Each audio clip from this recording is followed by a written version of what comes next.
हरियाणा में विधानसभा का चुनाव और राजनीतिक गलियारों में सियासी तनाव। जी हाँ, कुछ इसी तरीके का मामला यहां देखने को मिल रहा है, क्योंकि 5 अक्टूबर को हरियाणा में 90 विधानसभा सीटों पर विधानसभा चुनाव का मतदान होने वाला है। हरियाणा में इस वक्त देखा जाए तो भारतीय जनता पार्टी सत्तारूढ़ दल के रूप में सरकार चला रही थी। पिछले 6 महीने से नायब सिंह सैनी को हरियाणा का मुख्यमंत्री का जिम्मा भी सौंपा गया था, लेकिन मनोहर लाल खट्टर के खिलाफ जो एंटी इनकम्बेंसी दिखाई दे रही थी, उसको शायद यहाँ पर तोड़ने में नाकाम दिखाई दिए। लेकिन अब सरकार बनाने को लेकर के एक तरफ कांग्रेस पार्टी, दूसरी तरफ भारतीय जनता पार्टी तमाम दावे ठोकती हुई नजर आ रही है। तमाम दावे यहाँ पर किए जा रहे हैं कि आगामी वक्त में हरियाणा में बड़ा परिवर्तन करके कांग्रेस पार्टी सरकार बनाएगी, और दूसरी तरफ बीजेपी ये कह रही है कि हरियाणा में तीसरी बार लगातार सरकार बनाने का कीर्तिमान जो है वो बीजेपी स्थापित करेगी। केंद्र सरकार की बिना पर ये दावे किए जा रहे हैं। तो ऐसे में क्या वाकई में हरियाणा में बीजेपी के लिए परिस्थितियां इतनी आसान है?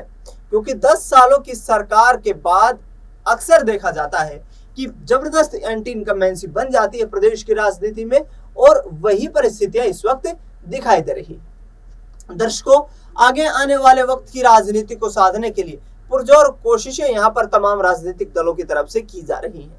भूपेंद्र सिंह हुड्डा यहाँ पर लगातार पिछले कार्यकाल को लेकर, यानी कि भारतीय जनता पार्टी के 10 साल के कार्यकाल को लेकर उन पर हमलावर हो रहे हैं। भूपेंद्र हुड्डा का कहना है कि प्रदेश में बीजेपी की सरकार आने के बाद एक भी एम्स का यहाँ पर कोई शिलान्यास नहीं किया गया, एक भी राज्य में यहाँ यूनिवर्सिटी नहीं बनाई गई, ना कोई मेडिकल कॉलेज बनाया गया। इसके साथ साथ उन्होंने दावा किया है कि हरियाणा में जिस तरीके से पहलवानों की दुर्दशा हुई है, नौजवानों की दुर्दशा हुई है, उसके पीछे सिर्फ भारतीय जनता पार्टी जिम्मेदार है। पिछले 10 सालों में हरियाणा प्रदेश में बेरोजगारी में नंबर 1 राज्य बन गया है। इसके साथ साथ उनका ये भी कहना है कि तमाम जीटी बेल्ट के जो यहाँ पर राज्य जिले हैं, उनसे बड़ी संख्या में युवा जो है वो विदेशों की तरफ पलायन कर रहे हैं। दूसरी तरफ चौटाला परिवार अपनी ही यहाँ पर राजनीतिक गोटियां सेट करने में लगा हुआ है। चौटाला परिवार की तरफ से ये कोशिशें की जा रही हैं कि एक बार फिर से हरियाणा में 2024 में उन्हें किंग मेकर बनने का यहाँ पर एक अच्छा ऑफर मिलेगा। यानी कि साफ तौर पर दुष्यंत चौटाला हो या अभय सिंह चौटाला, दोनों ये दावे करते हुए नजर आ रहे हैं कि हरियाणा में यहाँ पर हम गवर्नमेंट बनने वाली है, यानी कि त्रिशंकु सरकार देखने को मिलेगी, और उस सरकार में हमारी भागीदारी अहम रहेगी। दुष्यंत चौटाला ने 2019 में बीजेपी को यहाँ पर समर्थन देकर सरकार बनाने में मदद पहुंचाई थी। इसीलिए हाल ही में जिस तरीके से भूपेंद्र सिंह हुड्डा दुष्यंत चौटाला पर हावी होते हुए दिखाई दे रहे हैं, ये कहते हुए नजर आ रहे हैं कि भारतीय जनता पार्टी की बी टीम के रूप में चौटाला परिवार काम कर रहा है। दुष्यंत चौटाला पर करारा निशाना साधते हुए यहाँ जिस तरीके से दीपेंद्र हुड्डा, भूपेंद्र हुड्डा नजर आ रहे हैं, और बीजेपी समर्थित यहाँ राजनीतिक दल इनको करार दिया जा रहा है, तो दूसरी तरफ यहाँ पर अभय सिंह चौटाला का भी यही दावा है कि यदि मुख्यमंत्री की कुर्सी कोई राजनीतिक दल हमें ऑफर करेगा तो हरियाणा में विधानसभा चुनाव के नतीजों के बाद हम गठबंधन पर विचार करेंगे। दुष्यंत चौटाला ने यह भी कहा है कि बीजेपी जो है वो हमारा लंबे वक्त से राजनीतिक सहयोगी दल रहा है। यानी कि साफ तौर पर दुष्यंत चौटाला के इस बयान को कटाक्ष करते हुए कांग्रेस पार्टी की तरफ से उन पर निशाना साधा गया है, और हरियाणा की जनता के यहाँ पर जो बहुमत है, उनका जो मताधिकार है, उसके साथ खिलवाड़ करने का आरोप लगाया है।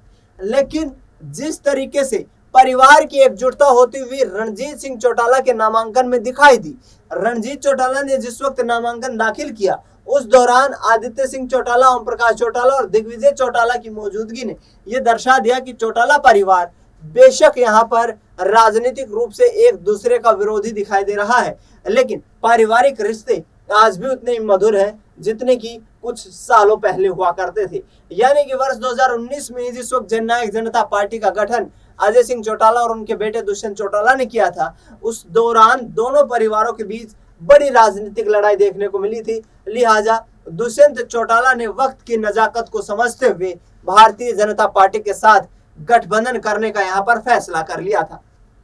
प्रदेश में जिस तरीके से देखा कि केंद्र सरकार के खिलाफ किसानों ने केंद्र के द्वारा लाए गए कृषि कानूनों के खिलाफ विरोध प्रदर्शन किया।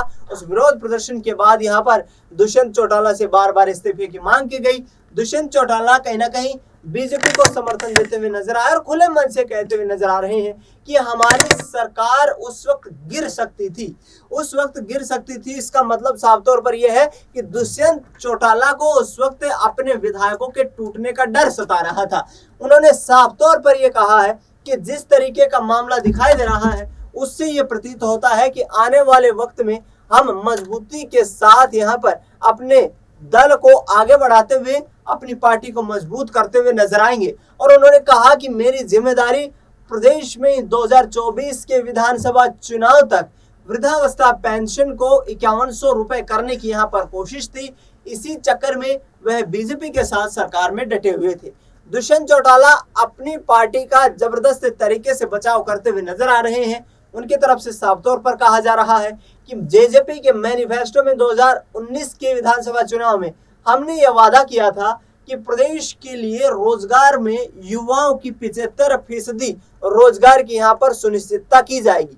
हरियाणा सरकार ने कानून बनाया, हरियाणा पंजाब हाईकोर्ट ने उसे गैर संवैधानिक बताते हुए निरस्त कर दिया। उस फैसले को यहाँ सुप्रीम कोर्ट में चैलेंज दिया गया है और दुष्यंत चौटाला ये कह रहे हैं कि वह खुद इस चुनौती को यहाँ पर स्वीकार करते हुए केंद्र राज्य सरकार के खिलाफ सुप्रीम कोर्ट में लड़ाई लड़ रहे हैं और हरियाणा के भविष्य के लिए यहाँ पर किसी भी तरीके की कोताही नहीं बरती जाएगी।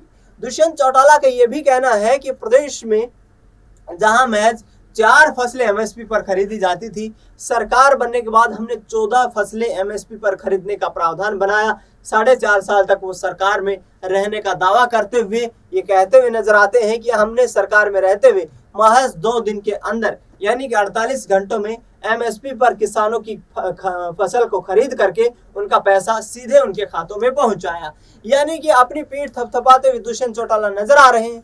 लेकिन देखना ही होगा कि आखिरकार किस तरीके से चौटाला परिवार अपनी राजनीतिक विरासत को आगे बढ़ा पाता है, क्योंकि कई ऐसी सीटें हैं जहां पर चौटाला परिवार के तमाम सदस्य एक दूसरे के सामने खड़े हैं। और रानिया सीट को लेकर के जहां तक सवाल है, यहां तक दोनों पार्टियों ने रणजीत चौटाला की मौजूदगी के चलते अपने पैर पीछे यहां पर खींच लिए हैं और रणजीत सिंह चौटाला निर्दलीय प्रत्याशी के रूप में चुनाव लड़ते हुए नजर आ रहे हैं। रणजीत चौटाला का भी ये दावा है कि आने वाले वक्त में चौटाला परिवार एकजुट होता हुआ नजर आएगा। लिहाजा हरियाणा की राजनीति में फिर से किंग मेकर की भूमिका में कहीं ना कहीं चौटाला परिवार की यहाँ पर मौजूदगी देखने को मिल सकती है। विधानसभा चुनाव नजदीक है और ऐसे में बयानबाजी अभी जबरदस्त तरीके से हो रही है। अब देखना ही होगा कि आखिरकार किस तरीके से हरियाणा में चुनावी बिसात तमाम राजनीतिक पार्टियां बिछाती हुई नजर आती हैं। 5 अक्टूबर को यहाँ मतदान होने वाला है, 8 अक्टूबर को मतगणना की जाएगी और क्या बीजेपी तीसरी बार सरकार बनाने का जो सपना देख रही है उसको पूरा कर पाएगी, या फिर यहाँ भूपेंद्र सिंह हुड्डा जो दावे करते हुए नजर आ रहे हैं कांग्रेस पार्टी की सरकार बनाने की कोशिश करते नजर आ रहे हैं। साफ तौर पर ये कहते हुए नजर आ रहे हैं कि हरियाणा में जिस तरीके की परिस्थितियां देखने को मिल रही हैं वो परिस्थितियां इस वक्त प्रदेश को गड्ढे में धकेलने वाली हैं। हम संपूर्ण हरियाणा में पूर्ण बहुमत की सरकार बनाएंगे। लेकिन मनोहर लाल खट्टर, कंगना रनौत जैसे यहाँ पर बीजेपी के धुरंधरों के जो बयान सामने आ रहे हैं उससे ये साफ प्रतीत होता है कि हरियाणा में कहीं ना कहीं बीजेपी को झटका लग सकता है। और बीजेपी को झटका लगने का साफ तौर पर यहाँ पर एक ही यहाँ जो पूरा सिनारियो दिखाई देता है वो ये है कि बीजेपी के लिए मुश्किलें इस कदर खड़ी हो सकती हैं कि पिछला जो चुनाव था जिसमें 40 सीटों पर भारतीय जनता पार्टी ने बाजी मारी थी, आने वाले वक्त में यहाँ पर बहुमत से अच्छी खासी दूरी देखने को मिल सकती है। अब क्या केंद्रीय शीर्ष नेतृत्व जिसने हरियाणा में चुनाव प्रचार का जिम्मा संभाल लिया है उसके दम पर यहाँ पर सत्ता में तीसरी बार बीजेपी यहाँ पर अपना कब्जा करते हुए नजर आएगी। कांग्रेस पार्टी के 10 साल के सूखे को खत्म करके हरियाणा में पूर्ण बहुमत की सरकार बनाएगी। फिलहाल इस खास कार्यक्रम में इतना ही। देश दुनिया की तमाम बड़ी खबरों के लिए आप देखते रहिए SPN9।